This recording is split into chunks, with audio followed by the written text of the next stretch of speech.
गोरखपुर के लोकप्रिय सांसद श्री रविकिशन शुक्ला जी, जिला पंचायत अध्यक्ष श्रीमती साधना सिंह जी, गोरखपुर के महापौर डॉक्टर मंगलेश श्रीवास्तव जी, विधान परिषद सदस्य डॉक्टर धर्मेंद्र सिंह जी, मान्य विधायकगण श्री विपिन सिंह जी, महेंद्रपाल सिंह जी, प्रदीप शुक्ला जी, राजेश त्रिपाठी जी, विमलेश पासवान जी, श्रवण निषाद जी, उपाध्यक्ष राज्य महिला आयोग श्रीमती चारू चौधरी जी, क्षेत्रीय अध्यक्ष श्री सहजानंद राय जी, जिला अध्यक्ष जनार्दन तिवारी जी, राजेश गुप्ता जी, अपर मुख्य सचिव शिक्षा श्री पार्थ सारथी सेन शर्मा जी, महानिदेशक श्रीमती मोनिका रानी जी, प्रदेश के विभिन्न जनपदों में शिक्षा मित्र सम्मान समारोह में उपस्थित हमारे मंत्रिमंडल के सभी सहयोगीगण, केंद्रीय मंत्रिमंडल के सभी माननीय मंत्रीगण, माननीय सांसद, माननीय विधायकगण, शिक्षा विभाग के हमारे सभी अधिकारीगण और उपस्थित सभी शिक्षा मित्र बहन और भाइयों, आज का इस समारोह आप सब की सेवाओं को सम्मान देने का समारोह है। मैं इस अवसर पर आप सबको बधाई देता हूं, आप सबको अपनी शुभकामनाएं देता हूं। वर्षों से आपकी मांग थी, लेकिन अपनी मांग को जो स्वतःस्फूर्त भाव के साथ आगे बढ़ती, उसको आप लोग टकरावट के साथ लेना चाहते थे। संवाद से समाधान की तरफ हमें जाना चाहिए। याद करिए, पिछली सरकारों ने गलत तरीके से नियमों का उल्लंघन करते हुए सहायक शिक्षक के रूप में मान्यता देने का कुत्सित प्रयास किया, जो नियम विरुद्ध था। उसके लिए पहले कोई नियमावली बनानी चाहिए थी, प्रावधान नियुक्ति के पहले होना चाहिए था। लेकिन इन सब प्रक्रियाओं को पूरा किए बगैर मनमाने तरीके से उन्होंने जो कार्य किया था, सुप्रीम कोर्ट ने बदले में सभी प्रकार के शिक्षा मित्रों की सेवाओं को भी समाप्त करने का आदेश दिया था। हमारे सामने चैलेंज था, ये 1.5 लाख परिवार सड़कों पर भूखों मरने की नौबत आएगी, क्योंकि इन्होंने एक लंबे समय तक सेवा दी थी। लगभग 18-19 वर्षों से सेवा कर रहे थे। उम्र के इस पड़ाव में ये कहां जाएंगे? और उस समय मेरे साथ डिप्टी सीएम के रूप में डिप्टी सीएम थे डॉक्टर दिनेश शर्मा जी। उन्होंने मुझसे कहा कि ये बड़ा संकट होगा, क्या किया जा सकता। हमारे मंत्रिमंडल ने तय किया कि हम इनकी सेवाएं समाप्त न करके इनका सहयोग लेंगे, और उनका जो 3,500 रुपये का मानदेय था, इसको बढ़ा करके हम 10,000 रुपया करेंगे। और ये हमारी सरकार ने 10,000 रुपये 2017 में ये मानदेय किया था। हम चाहते थे कि समय समय पर फिर इसको हम कुछ न कुछ करें, लेकिन आप लोगों के बीच में कुछ ऐसे चंदा वसूलीबाज आ गए थे, जिन लोगों ने आपका शोषण किया, आपका दोहन किया, आपके साथ न्याय न हो इसके लिए विपक्षी दलों के षड्यंत्र का शिकार आपको बनाया। और जब सच्चाई आप सबको समझ में आई, तो सरकार तो पहले से तैयार बैठी थी कि हम आपको सहयोग करें। और आज मुझे बताते हुए प्रसन्नता है कि 1,43,000 शिक्षा मित्रों को सरकार ने सीधे अब 18,000 रुपये का मानदेय देने का निर्णय लिया है और वह इसी महीने से घोषित भी हो गया है, यानी अप्रैल महीने से उसको हमने लागू कर दिया। यानी जो आपको मिलेगा वह इस बार से वह धनराशि आपको प्राप्त मिलेगी, जिसके डमी चेक यहां पर उपलब्ध करवाए गए हैं।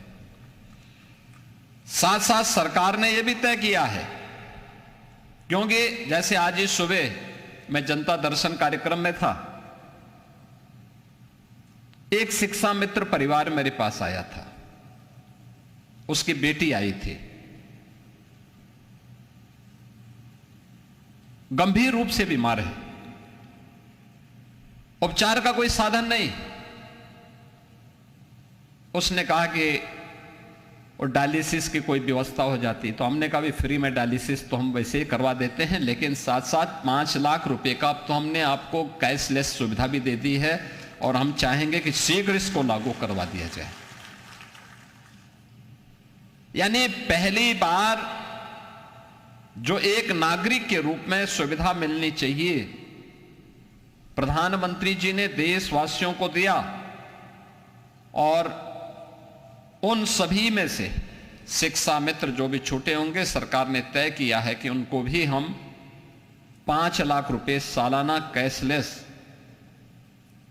स्वास्थ्य कवर देंगे और वह सुविधा भी हमने इसको जारी कर दी है। बहुत शीघ्र हम उसका एक समारोह करके उसको भी हम आप सबको प्रदान करेंगे और जो जरूरतमंद हैं उनको तत्काल उपलब्ध करवाने के लिए बेसिक शिक्षा परिषद को कार्रवाई भी आगे बढ़ा देनी चाहिए। हम लोग ये भी चाहते हैं, अब तो ऐसा है नहीं कि पैसा कोई व्यक्ति किसी को चेक देता हो या नगद देता हो, अब तो पैसा सीधे अकाउंट में जाता है। 1,43,000 अच्छी खासी संख्या है। 1,43,000 संख्या को अगर बेसिक शिक्षा परिषद तत्काल बातचीत करे, बैंक से बात करे, किसी एक बैंक के माध्यम से वो पैसा इनके अकाउंट में जाए और वह पैसा उनके अकाउंट में रहेगा, तो वह बैंक इनको सामाजिक सुरक्षा की गारंटी भी दे देगा। यानी 5 लाख से लेकर 10 लाख तक की किसी भी शिक्षा मित्र के साथ कोई घटना दुर्घटना होती है तो बैंक उनको उतना बीमा कवर उपलब्ध करवा देगा। और यह व्यवस्था भी हमें अब इनके साथ करनी चाहिए। यह व्यवस्था बेसिक शिक्षा परिषद को तत्काल लागू करना चाहिए। यानी एक साथ 3 कवर, मानदेय आज आपका 18,000 आज से आपको मिलना प्रारंभ हो गया, कैशलेस की 5 लाख की सुविधा, और साथ साथ यह भी प्रक्रिया आगे बढ़ जाती है सोशल सिक्योरिटी की, तो वह कोई भी बैंक इसमें आपको ये सुरक्षा प्रदान करने को तैयार होगा। हम लोगों ने बहुत सारी संस्थाओं को उपलब्ध करवाया है, हमने बहुत सारी संस्थाओं को उपलब्ध करवाया है और ये केवल आपके अकाउंट उसमें होने पर यह सुविधा आपको उपलब्ध हो सकती है। और सामूहिक रूप से 1,43,000 काफी बड़ी संख्या है। शिक्षा मित्रों के लिए सरकार ने पहले भी इस बात को व्यवस्था की है कि भाई उनको प्रयास होना चाहिए कि उनके जिले में और उनके नजदीक के विद्यालय में उनको तैनाती मिले। जो महिलाएं, खासतौर पर जो बेटियां शादीशुदा हैं, अपने मायका के में पहले भर्ती हुई थी, बाद में वो ससुराल में चली गई, उनका ब्याह हो गया, तो उनको नजदीक का कोई विद्यालय उनको मिले या म्यूचुअल ट्रांसफर की व्यवस्था भी उनको होनी चाहिए। तत्काल उसमें निर्णय करके हमें उस समस्या का समाधान का रास्ता भी निकाल देना चाहिए। और इसीलिए ये इतना कुछ सरकार कर रही है। याद रखना, हमें इस बात को ध्यान में रखना होगा कि आज का समय सकारात्मक सोच का है, सकारात्मक सोच का। और आप शिक्षक हैं, एक शिक्षा जगत से जुड़ा हुआ व्यक्ति अगर सकारात्मक सोच का नहीं है तो वह तो समाज के पुण्य क्षति कर देगा। हमारा नेचर ट्रेड यूनियन जैसा नहीं हो सकता, नहीं हो सकता। हमें तो सकारात्मक भाव के साथ कार्य करते हुए समाज के लिए, जिन बच्चों को एक अभिभावक बड़े विश्वास के साथ हमारे पास भेज रहा है,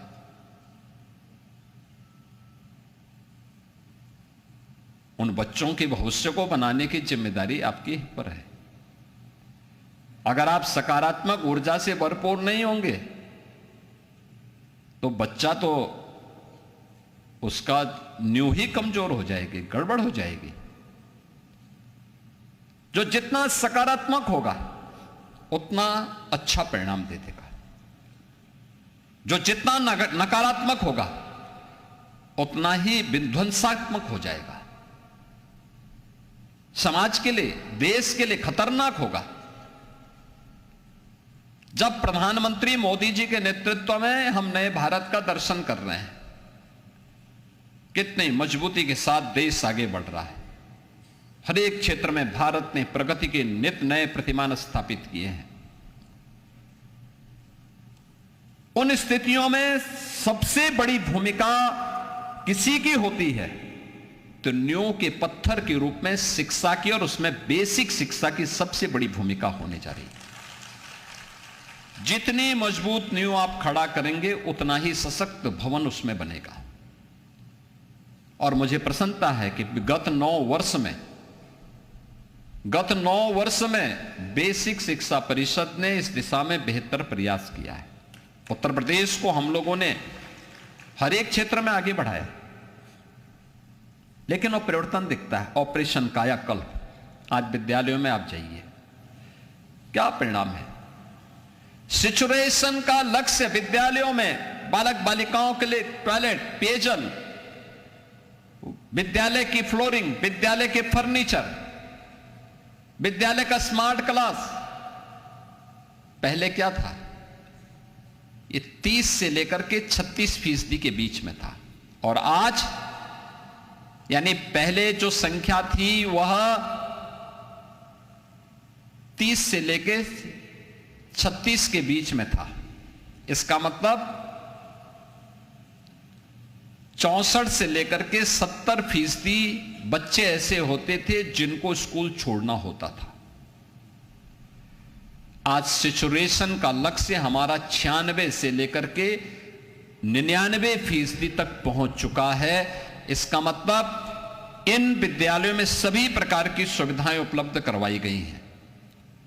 और परिणाम क्या है, ड्रॉप आउट रेट 19% से घट करके 3% पे आया है। जो बच्चे असमय स्कूल छोड़ते थे, एक बच्चे का स्कूल छोड़ने का मतलब केवल स्कूल नहीं छोड़ता हो, एक बच्चे का स्कूल छोड़ने का मतलब राष्ट्रीय क्षति भी है,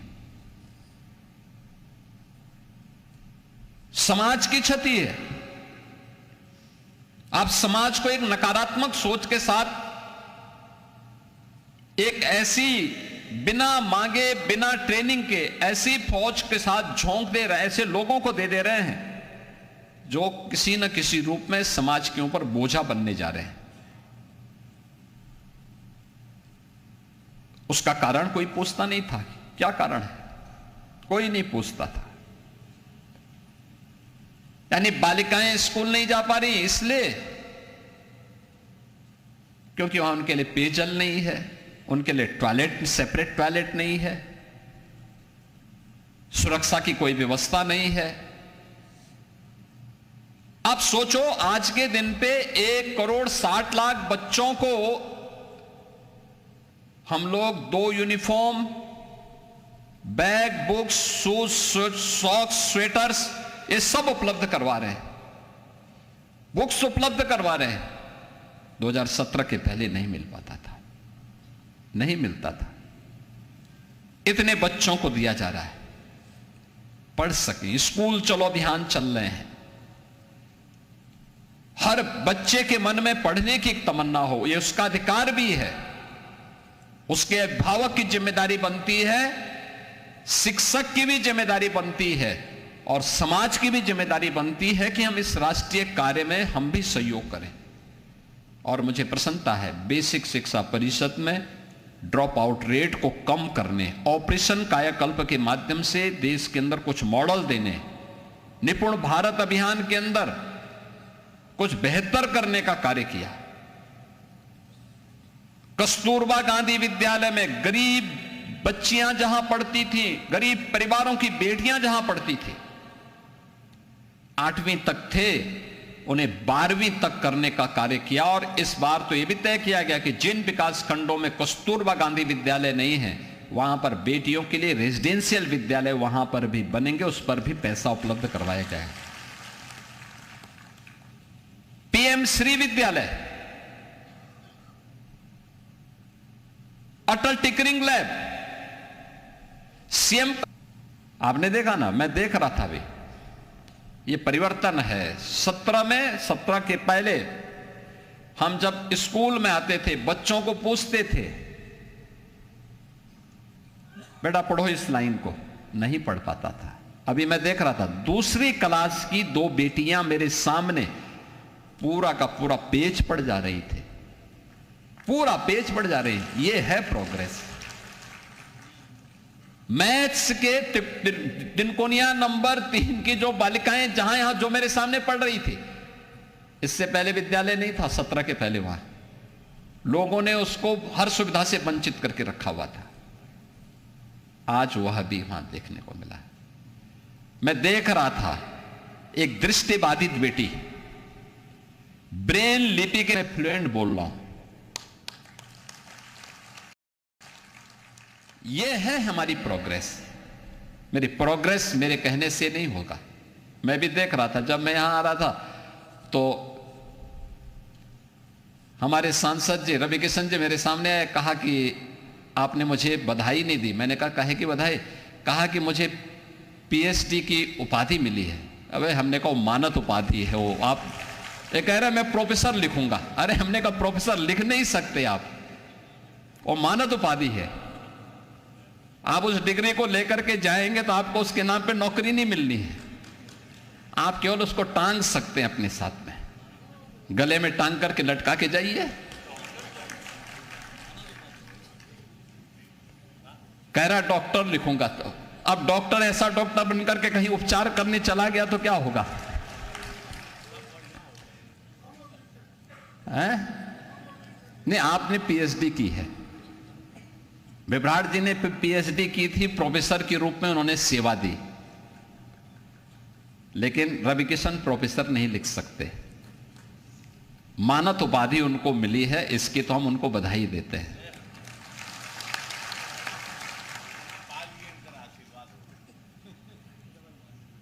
लेकिन हमें इस बात को सोचना चाहिए कि ये जो प्रोग्रेस हुई है इसको और अच्छा करने, याद रखना हर व्यक्ति का अपने आप से कंपटीशन होता है। आप जब कार्य करें, सरकार सकारात्मक सोच के साथ कार्य कर रही है,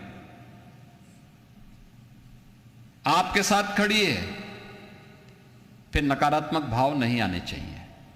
जब हम नकारात्मक भाव अपने साथ जोड़ते हैं तो वह हमारी प्रगति में बाधक हो जाती है, हमारी प्रगति उससे रुक जाती है। हमें ट्रेड यूनियन की वृत्ति से दूर रहना होगा, यह समाज का नुकसान करेगा, क्योंकि इसने अतीत में भारी नुकसान पहुंचाया है। वहां पे व्यक्ति के बोल ही क्या होते हैं कि हमारी मांगें पूरी हो चाहे जो मजबूरी हो, यानी देश की कीमत पर हमारी मांग पूरी होनी चाहिए। यह नहीं हो सकता। पहले देश तब हम हैं। मेरा देश है तो हम भी हैं। जब ये भाव होगा तो अब भाव हम सबको संरक्षित करेगा, सुरक्षित करेगा और अच्छी पीढ़ी तैयार करेंगे तो अच्छी पीढ़ी हर एक क्षेत्र में अच्छे लोग पैदा लेके आएगी। अच्छे शिक्षक, अच्छे चिकित्सक, ईमानदार व्यापारी,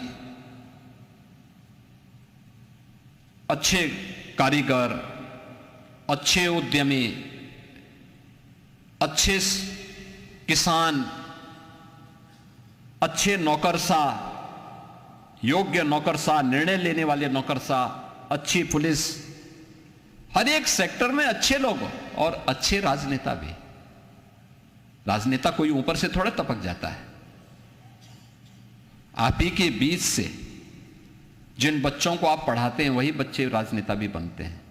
समाज के हर एक क्षेत्र में वहीं से जाना है, और इसलिए जैसा पौधा रोपेंगे वो उसी रूप में फिर फल भी देगा। और इसीलिए मैं आप सबसे कहूंगा, एक सकारात्मक भाव के साथ कार्य करने की आवश्यकता है, आगे बढ़ने की आवश्यकता है, बेहतर परिणाम को देने की आवश्यकता है, और अब बेहतर परिणाम देने की सामर्थ्य आप में है। मुझे बहुत अच्छा लग रहा था, बेसिक शिक्षा परिषद के एक विद्यालय की प्रधानाचार्य, मैं उस गांव से परिचित हूं जिस गांव से मैं वह विद्यालय स्थित है। मैंने पूछा, मैंने कहा कितने बच्चे वहां इस विद्यालय में, क्योंकि मैं जब सांसद था विद्यालयों में जाता था, देखता था। आज भी जब मुझे फील्ड में जाने का अवसर मिलता है तो मैं किसी न किसी विद्यालय का भ्रमण जरूर करता हूं, आंगनबाड़ी केंद्र का भ्रमण करता हूं। अच्छा लगता है मुझे उन बच्चों के साथ संवाद करने में। तो 280 बच्चे बेसिक शिक्षा परिषद के एक विद्यालय में, भरुइया के विद्यालय में, मैं बहुत अच्छा मुझे लगा। यह संख्या बताती है कि हां वहां कुछ हो रहा है, अच्छा हो रहा है, अच्छा प्रयास है। हमें इस प्रतिस्पर्धा को और आगे बढ़ाना होगा, अच्छा सिखाना होगा। और अभी जुलाई प्रथम सप्ताह में विद्यालय खुलेंगे। स्कूल चलो अभियान का एक झोंका उस समय फिर चला देने की आवश्यकता है। प्रयास होना चाहिए कि अगर किसी विद्यालय में 3, 4, 5 शिक्षक हैं, प्रधानाचार्य और शिक्षक आधा घंटा पहले भी अगर आप विद्यालय आ जाएं और अलग अलग क्षेत्र में प्रधानाचार्य विद्यालय में रहें, शेष लोग अलग अलग विद्यालय, अलग अलग क्षेत्र में जाकर के केवल 25-25 घरों को भी दरवाजा खटखटा करके बोल दें और बैठक करके उनको बता दें कि भाई आपके घर में कितने बच्चे हैं, उनको स्कूल ले चलो। कोई घर में रहता तो नहीं है, ऐसा तो नहीं कि जब उसको स्कूल पढ़ना है तब वह तालाब में तैर रहा है, ऐसा नहीं। उन सब बच्चों को स्कूल लेके जाना है। यह आपका राष्ट्रीय कार्य होगा, देश के प्रति यह आपका महत्वपूर्ण कर्तव्य होगा। पढ़ाने के साथ साथ हर बच्चे को स्कूल तक पहुंचाना। बच्चों के साथ मारपीट नहीं होनी चाहिए, उसको प्यार से बताने की आवश्यकता है, प्यार से समझाने की आवश्यकता है। देखिए, आप जब उसको मारेंगे एक दिन तो वो मान जाएगा, अगले दिन मारेंगे तो धीरे धीरे करके जिद्दी और ढीठ स्वभाव का हो जाएगा, फिर एक समय के बाद वो बिगड़ जाएगा। कभी नहीं, प्यार से समझाइए। समझाने का तरीका भी होता है, झल्ला करके नहीं। व्यक्ति है, परिवार के लोग आप हैं, हो सकता है पारिवारिक समस्या आपके सामने होगी, लेकिन परिवार की खींच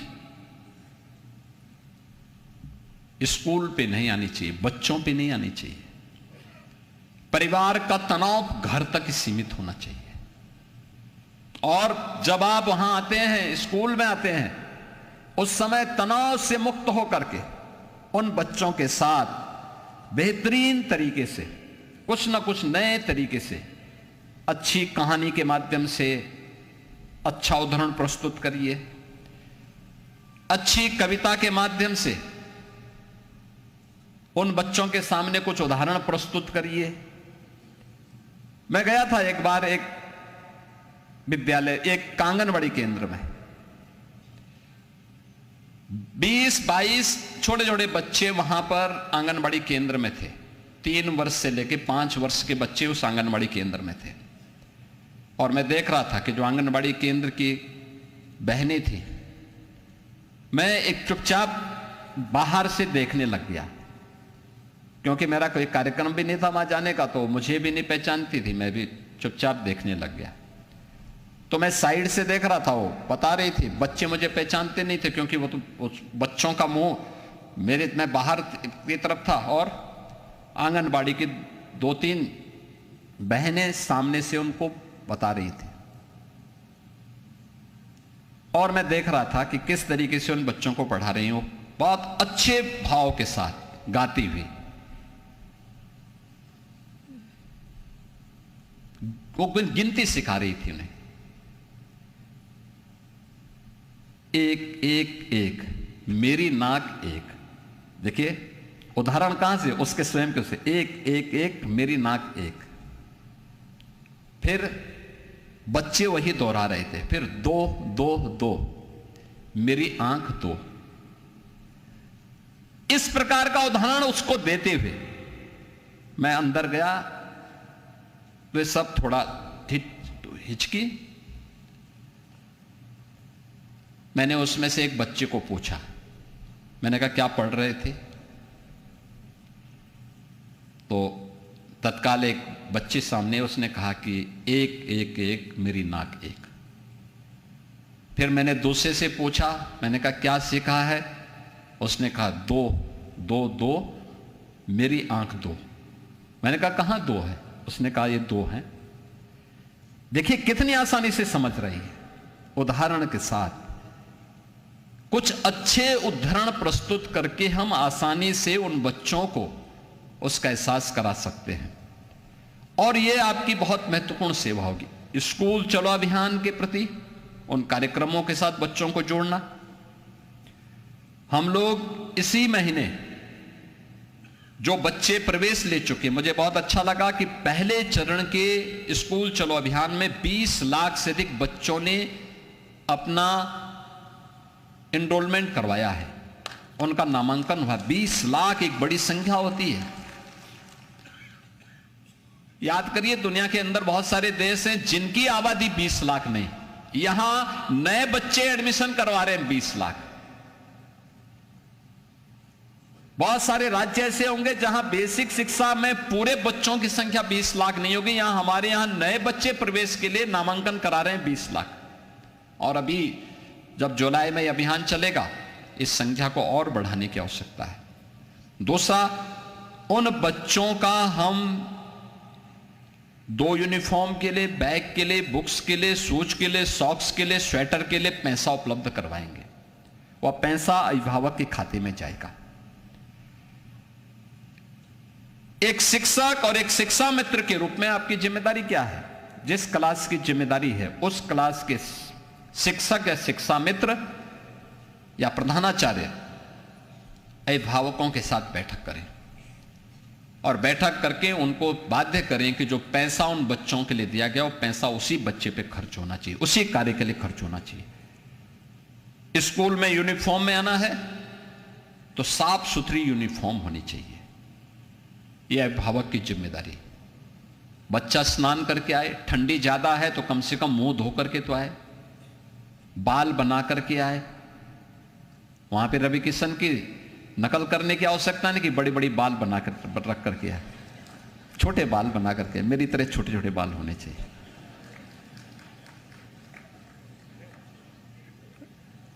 मैं गया था एक दिन एक छोटा सा बच्चे के मुंडन संस्कार में, यही गोरखपुर में, 3 साल का बच्चा। आप सोचिए बच्चों के अंदर कितना ज्यादा, 3 साल का बच्चा। मैंने उसको कहा, मैंने कहा तुम्हारे बाल सब कट गए? कहा नहीं कटे नहीं, तुम्हें तो आपकी तरह दिखने के लिए अपना बाल बनवाया। देख 3 साल का बच्चा मुझसे कहता कि आपकी तरह दिखने के लिए मैंने अपने बाल बनवाए हैं। उन बच्चों को अगर आप बताएंगे कि भाई नाखून बड़े नहीं होने चाहिए, बाल ठीक होने चाहिए, अगर मौसम ठीक है स्नान करके आइए, दांतून करके आइए, ये सब सिखाएंगे ना, तो बच्चे वास्तव में उनकी नींव मजबूत होगी। और ये विद्यालयों में भी ये जानकारी देने की आवश्यकता है अभिभावक को कि भाई उन बच्चों के लिए जो सुविधा दी गई है, यूनिफॉर्म बनना है, कपड़े साफ सुथरे रहने हैं तो साफ सुथरे होने चाहिए। अभिभावक उनको धो करके, 2 यूनिफॉर्म है, एक 2 दिन एक यूनिफॉर्म पहले, फिर उसको धोने के लिए परिवार के लोग रखें, दूसरी यूनिफॉर्म को पहनाएं। सर्दियों में स्वेटर पहन करके आए, जूते मोजे दिए गए, जूते मोजे पहन करके आए। स्कूल से जाने के बाद उन जूते मोजों को उतार दें। ये चीजें सिखानी पड़ेगी, क्योंकि 17 के पहले तो उनमें से 60 से 70% बच्चे ऐसे थे जिनके पास जूते मोजे नहीं थे। कोई नंगा पैर आता था, कोई चप्पल पहन करके आता था। आज ये सुविधा मिली है तो उस बच्चे को वर्ष भर उस व्यवस्था का पालन करते हुए हम अभिभावक को उसके साथ जोड़ सकेंगे। साल में 1 बार 2 बार उनके साथ जुड़ना, सांस्कृतिक कार्यक्रमों के साथ उन जोड़ना, और उस समय अभिभावकों को भी बुलवाना, खेलकूद की गतिविधियों के साथ बच्चों को जोड़ना, और शिक्षक स्वयं उस खेल का पार्ट बने। ऐसा नहीं कि बच्चों को छोड़ दिया और फिर खेलते खेलते उनमें पत्थरबाजी शुरू हो रही है।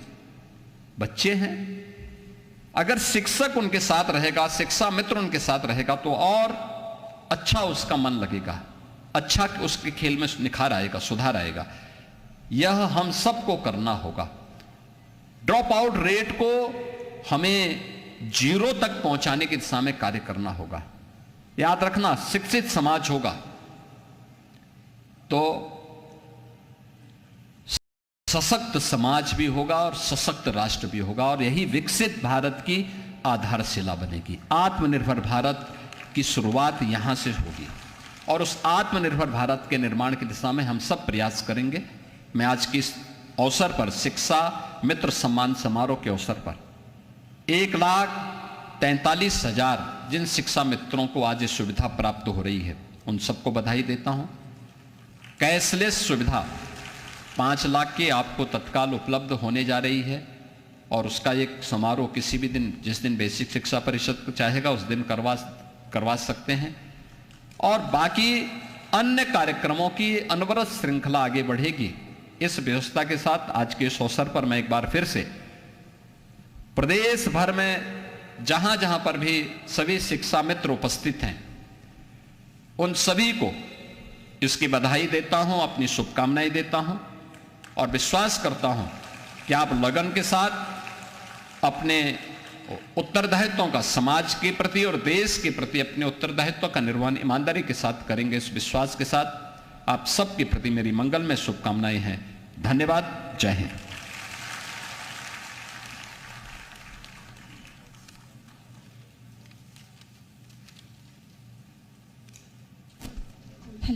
धन्यवाद महोदय।